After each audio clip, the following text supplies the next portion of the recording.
Mental health is as important as physical health. The way you go see a gynecologist when you have issues with your vagina is the same way you should go see a therapist when something is not okay here. And I'm not saying mogoroki. I am not saying that now you are a mathare patient.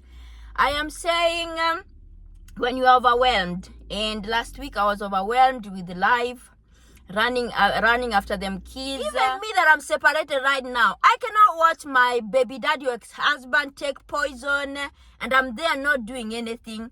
Like, I feel like when a relationship comes to that point where there's no compassion, no empathy, whether your ex-partner is going to die, and leave the children. Because let's put the children first when it comes to this situation. That was the saddest video that I've ever watched. Hi guys, welcome to my channel. If you're new here, my name is Lizzie, a Kenyan YouTuber here in Italy. It is a Thursday afternoon. I am in the car, the usual 3 hours, waiting for my son to finish training. And I am eating a donut and some chai. Yes, this is my lunch and my dinner today. Thursday is a long day for me because after working for 8 hours, I pick my son, drive for 1 hour, bring him here. Then I wait in the car for 3 hours and then another 1 hour's drive back home. And I want to apologize because last weekend I didn't upload a video. It's because I am super busy. Life is lifing out here. Plus, I was not that okay the whole of last week. Something happened that triggered me back to therapy. I am glad at least I realized the importance of therapy, because people be trying you out here, and since you don't want to go to jail, you decide to go to therapy, okay? Because mental health is very important to me.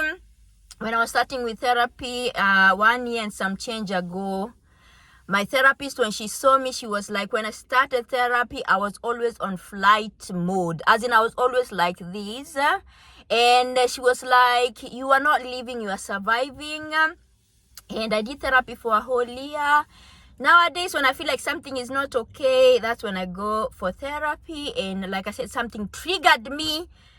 And I decided to go to therapy for like 3-4 days last week. Another thing that I wanted to talk about when it comes to mental health, a few months ago I came across a video of this woman who took poison right in front of the husband, and the husband, is, instead of telling her to stop, he was cheering her on, like, yes, drink it, gather them, I don't know what. And you could see this woman was not in a good mental state, and this man never cared. Even me that I'm separated right now, I cannot watch my baby daddy or ex-husband take poison and I'm there not doing anything.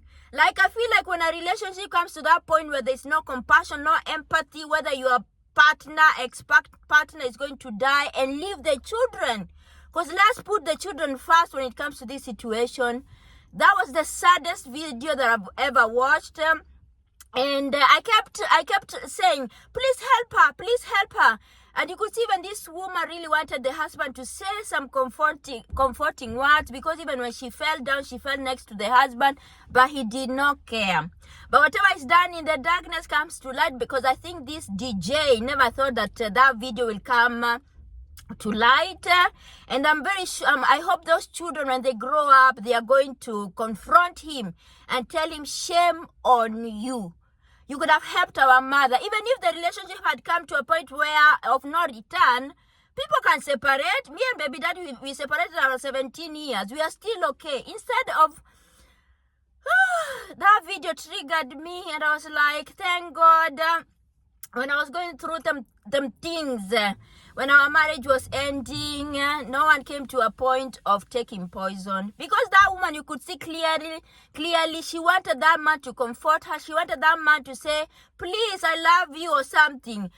But the man never cared. In fact, he was telling the house manager, mpe maziwa, without even lifting a finger. That was the saddest video that I've ever watched.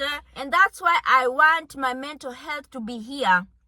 Because when your mental health is down there, you can do anything.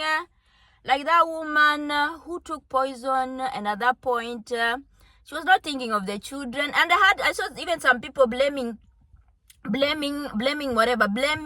that woman and saying ati hey, shauri yake alikunywa sumu na ange think about the kid. But I think when you come to that point where your mental health is there on the ground, you don't even think about the children. I don't know. I'm praying for Kenya. I'm praying for my people. I hope therapy sessions could even be made affordable, even for poor people, because therapy is expensive even here. Here, therapy with a professional therapist, a private professional therapist, you pay €50 per hour. That is like 5,000. And not everyone can afford 5,000. And I pray for anyone who is going through mental health issues. That can be depression, stress, or whatever mental health journey you are in. I pray for you. And like I said, I'm happy. At least me, I have some money that I can go see a therapist when things are not okay. I don't know how I managed to survive without seeing a therapist, because like I said in the beginning of this video, my therapist was like, I was always on flight mode. She worked with me for a whole year. Mental health is as important as physical health. The way you go see a gynecologist when you have issues with your vagina is the same way you should go see a therapist when something is not okay here. And I'm not saying mogoroki. I am not saying that now you are a mathare patient. I am saying when you are overwhelmed. And last week I was overwhelmed with life, running after them kids.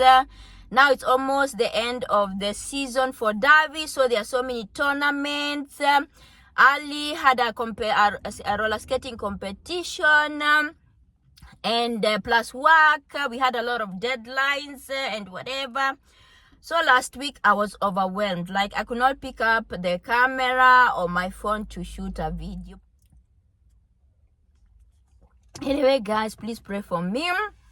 And it's almost 7:30. My son is almost out of them changing rooms. I've been here since 4:30. So that is like 3 hours. And usually when I bring him for training, I sleep in the car. And I remember a few weeks ago, I was so tired. And remember, I left home at 7:30 in the morning, walked up to 3:30, picked him up for 1 hour drive up to here. And I was sleeping in the car with my mouth open and the windows a bit open. And someone who parked next to me, they thought I was dead. They started knocking at the window, like, they were like, there's a dead woman in the car. But I was sleeping nicely. Where you're sleeping really deeply when the mate comes out, when the saliva comes out. And yes, I usually sleep like 1 hour, and then I would bring a book to read, because 3 hours in the car, my God, it's not easy. But anything for my children. Davy, every time he's like, thank you, Mama, for bringing me for training. I'm like, no, you should not thank me. That is my responsibility as a mommy. Anyway, thank you so much for watching, guys. Till next time, bye.